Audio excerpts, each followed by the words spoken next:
ഇപ്പം നമ്മുടെ ബോണ്ട ഉണ്ടാക്കാൻ വേണ്ടിയിട്ട് ഞാനിവിടെ എടുത്തേക്കുന്നത് 1 കപ്പോളം ശർക്കരയാണ്.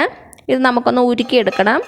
ഒരു പാത്രത്തിലേക്ക് ഇട്ട് കൊടുക്കാം. ഇതിലേക്ക് ഒരു 1/4 കപ്പ് വെള്ളം ഒഴിച്ചിട്ട് നമുക്കിതൊന്ന് ഉരുക്കാൻ വേണ്ടി വയ്ക്കാം. ശർക്കര ഉരുക്കിയ ശേഷം അരിച്ചെടുക്കുക. അരിച്ചെടുത്തിട്ട് ഇത് തണുക്കാൻ വേണ്ടി വെക്കണം. തണുത്തിട്ടാണ് നമ്മളിത് മാവിലേക്ക് ഒഴിച്ച് കൊടുത്തിട്ട് മിക്സ് ചെയ്യണത്. അപ്പോൾ നന്നായിട്ടൊന്ന് ഉരുകി വരട്ടെ, അതുവരെ വെയിറ്റ് ചെയ്യാം. അപ്പോൾ അതാ ഞാനൊരു ബൗൾ എടുത്തിട്ടുണ്ട്. നമുക്കതിലേക്ക് 1 കപ്പ് ഗോതമ്പ് പൊടി ചേർത്ത് കൊടുക്കാം. ഇനി ഇതിലേക്ക് 1/2 കപ്പ് മൈദയും നമുക്ക് ചേർത്ത് കൊടുക്കാം. 2 ടേബിൾ സ്പൂൺ അരിപ്പൊടി ചേർത്ത് കൊടുക്കാം. നല്ലൊരു ക്രിസ്പിനെസ്സിന് വേണ്ടിയിട്ടാണ്. ഒരു 2 നുള്ളു ഉപ്പും കൂടെ ചേർത്ത് കൊടുക്കാം. എല്ലാം കൂടി നമുക്ക് നന്നായിട്ടൊന്ന് മിക്സ് ചെയ്ത് കൊടുക്കാം. 1/4 ടീസ്പൂൺ ബേക്കിംഗ് സോഡ ചേർത്ത് കൊടുക്കാം. 1/4 ടീസ്പൂണോളം ഏലക്കാപ്പൊടിയും കൂടെ ചേർത്ത് കൊടുക്കുവാണ്.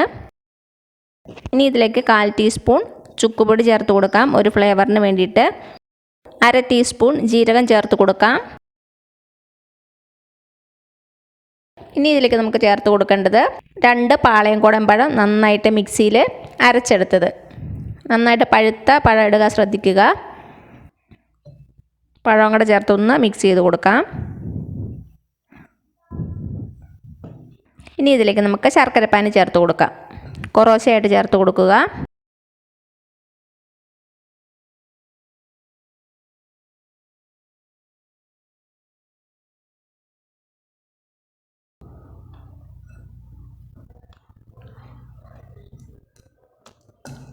ഇപ്പം നമ്മുടെ ശർക്കരപ്പാനി മുഴുവനായിട്ട് ചേർത്ത് കൊടുത്തു. ഇത് നന്നായിട്ടൊന്ന് മിക്സ് ചെയ്തിട്ട് വേണം നമുക്കിനി വെള്ളം വേണമെങ്കിൽ ചേർത്ത് കൊടുക്കാൻ.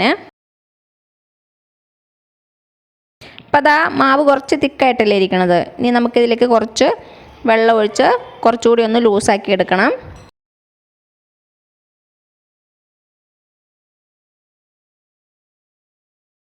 നമ്മുടെ മാവ് ഒത്തിരി ലൂസായി പോകരുത്, അതേപോലെ തന്നെ ഒത്തിരി തിക്കാവുകയും ചെയ്യരുത്.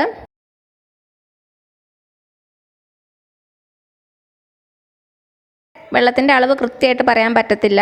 എണ്ണയിലേക്ക് ഇടുമ്പോൾ നല്ല ഫ്രീ ആയിട്ട് ഇടാൻ പറ്റണം. ആ ഒരു പരുവത്തിൽ വേണം നമ്മുടെ മാവിരിക്കാൻ. ഇനി നമ്മുടെ മാവ് 1 മണിക്കൂറോളം ഒന്ന് അടച്ച് വെക്കാം. അടച്ച് വെച്ച് കൊടുക്കാം. ഇപ്പം എന്താ നമ്മുടെ മാവ് റെഡിയാക്കി വെച്ചിട്ട് 1 മണിക്കൂറോളം ആയിട്ടുണ്ട്. ഇനി നമുക്ക് വറുക്കാനുള്ള എണ്ണ ചൂടാക്കാം. അതാ ഞാനൊരു ചീനച്ചട്ടി വെച്ചിട്ടുണ്ട്. ചീനച്ചട്ടി ചൂടാകുമ്പോൾ നമുക്കിതിലേക്ക് എണ്ണ ഒഴിച്ച് കൊടുക്കാം. വെളിച്ചെണ്ണ വറുത്തെടുക്കണതാണ് കൂടുതൽ ടേസ്റ്റ്. അതുമല്ലെങ്കിൽ സൺഫ്ലവർ ഓയിൽ. നമ്മുടെ എണ്ണ ഒന്ന് നന്നായിട്ട് ചൂടായിട്ട് വരട്ടെ. ഒരു മീഡിയം ചൂടായാൽ മതി. ബോണ്ട മുങ്ങി കിടക്കുന്ന അത്രയും എണ്ണ ഒഴിക്കാൻ ശ്രദ്ധിക്കണം, അല്ലെങ്കിൽ നമ്മുടെ ബോണ്ടയിൽ ക്രാക്കുകൾ ഉണ്ടാകാൻ സാധ്യതയുണ്ട്. എണ്ണ ചൂടായെന്നറിയാൻ വേണ്ടിയിട്ട് കുറച്ച് മാവിട്ട് കൊടുക്കാം. പൊങ്ങി വന്നിട്ടുണ്ട്. നമ്മുടെ എണ്ണ ചൂടായിട്ടുണ്ട്. കൈ ഒന്ന് നനച്ച് കൊടുക്കുക. നനച്ചിട്ട് നമ്മുടെ മാവ് ചെറിയ ചെറിയ ബോൾസായിട്ട് എണ്ണയിലേക്ക് ഇട്ട് കൊടുക്കാം. ബോണ്ടയുടെ വലിപ്പം നിങ്ങളുടെ ഇഷ്ടത്തിനനുസരിച്ച് വ്യത്യാസപ്പെടുത്താം. ഞാനിവിടെ ഒരു മീഡിയം സൈസിലാണ് നമ്മുടെ ബോണ്ട ഉണ്ടാക്കുന്നത്.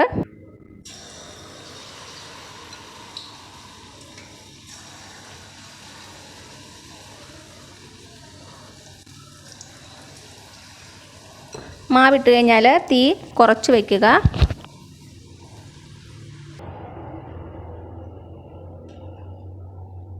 ഒരു സൈഡ് കുറച്ചൊന്ന് ഫ്രൈ ആകുമ്പോൾ നമുക്ക് തിരിച്ചിട്ട് കൊടുക്കാം.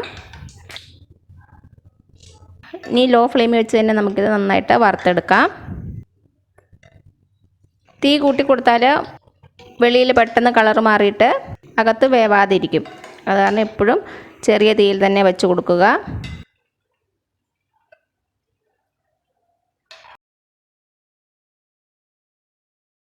അപ്പം അതാ നോക്കിയേ, നമ്മുടെ ബോണ്ടയുടെ കളറൊക്കെ നല്ല ബ്രൗൺ കളറായിട്ടുണ്ട്. ഇത്രയും മതിയാകും. ഇനി നമുക്ക് എണ്ണയിൽ നിന്ന് മാറ്റാം. ഇതേപോലെ തന്നെ നമുക്ക് ബാക്കിയുള്ള ബോണ്ടയും റെഡിയാക്കി എടുക്കാം.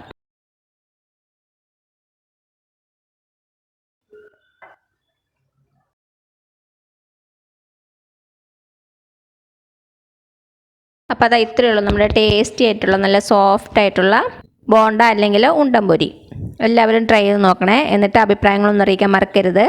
അപ്പോൾ ഈ വീഡിയോ ഇഷ്ടമായാലും താഴെ കാണുന്ന ചുമന്ന സബ്സ്ക്രൈബ് ബട്ടണിൽ ഒന്ന് പ്രസ് ചെയ്ത് സപ്പോർട്ട് ചെയ്യണേ. അപ്പോൾ അതിൻ്റെ തൊട്ടടുത്തൊരു ബെല്ലൈക്കൻ വരും, അതും കൂടെ പ്രസ് ചെയ്ത് ഓൾ എന്നുള്ള ഓപ്ഷൻ കൊടുക്കുക. ഇനി പുതിയ റെസിപ്പി ആയിട്ട് വരുന്നവരേക്കും thank you so much. By.